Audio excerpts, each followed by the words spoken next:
guys, welcome back to my YouTube channel. If you're new here on this channel, I talk about growth and sustainability, just every areas and how we can grow. So welcome. In today's video, I'm going to try as much as possible to answer one of the questions that I get asked every time. And it is how I have been able to unlock global opportunities as an employee in the environmental sector. I know that, the environmental sector is a sector that is evolving and is really evolving in Nigeria and in Africa. A lot of young people want to, they want to work, but in the sector, people feel that, no, I have to be a founder to, unlock global opportunity.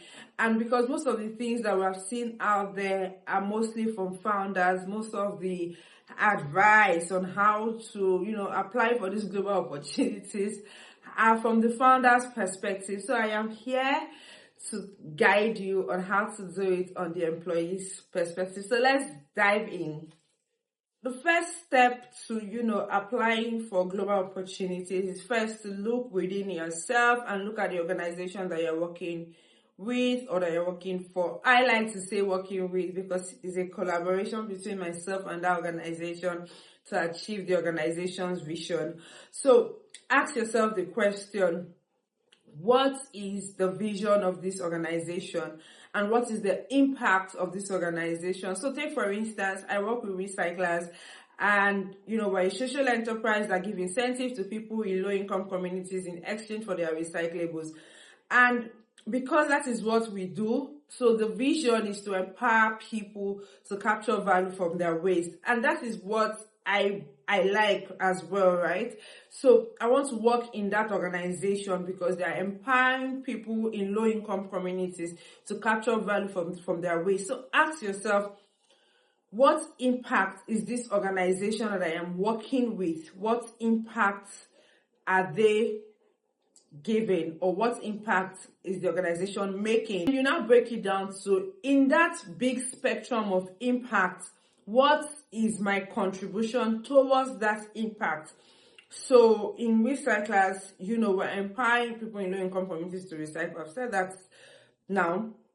So what is my own contribution as Esther in that organization to achieve that impact? So part of my contribution is, securing partnerships to enable us scale our projects into more communities, to manage projects like cleanup activities, like sensitization activities, and as small and as tiny as those things might seem, they are really a part of that big impact. So when I am telling my story, I am going to say how my cleanup activity, my sensitization activities, my partnership management skills is helping recyclers to achieve that impact that recyclers, is set out to achieve.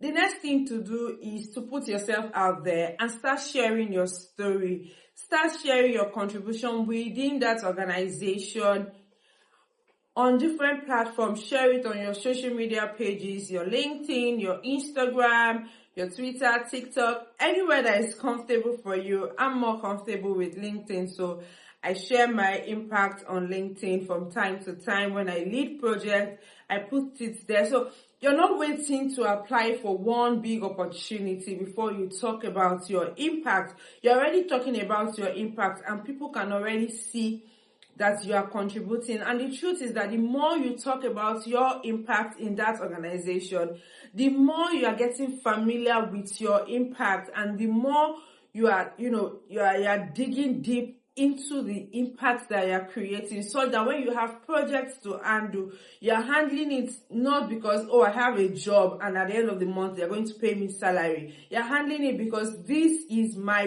project and I am going to talk about this project as something that I have done and, I have achieved X, Y, Z. So if you tackle every project like your own personal project and not just something that you are doing for a company in quotes, you are able to deliver on that project maximally. And by the time you have done that, you're proud to talk about it.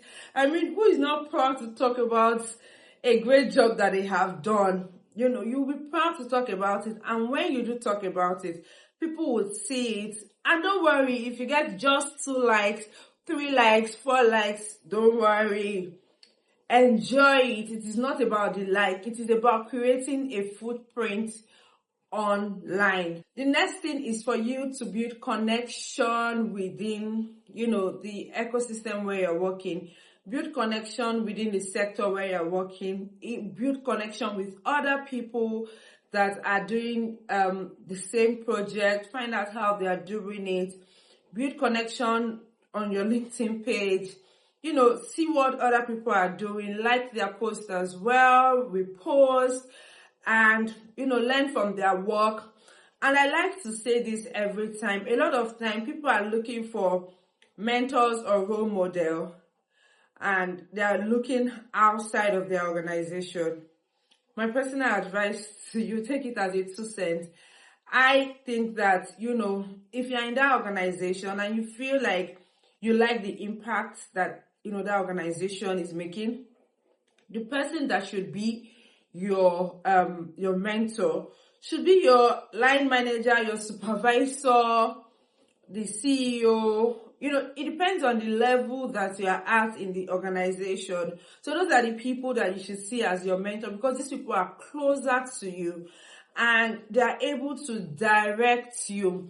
But by the time you are now picking somebody that is very, very far, it's not so easy to get across to such people.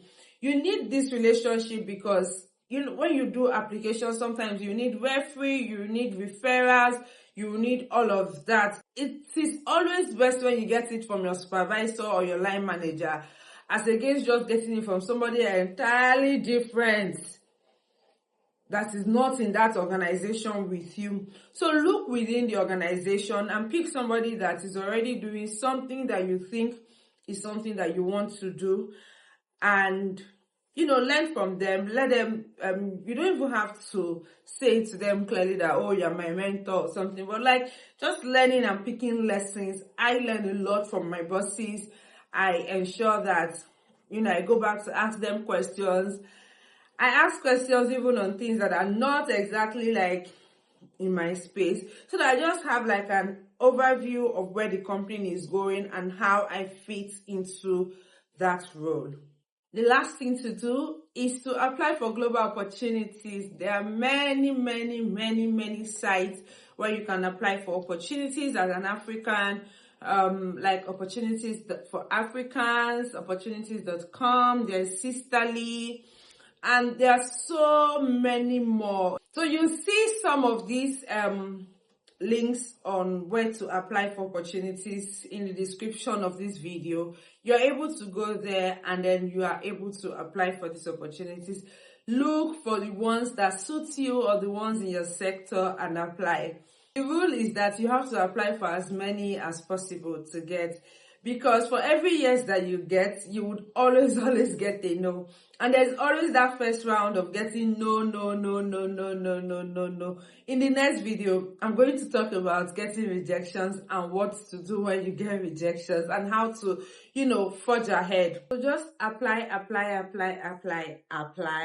I would also give tips on how to answer the questions with an example. So, call to action, start applying, check the links and apply for opportunities. Apply.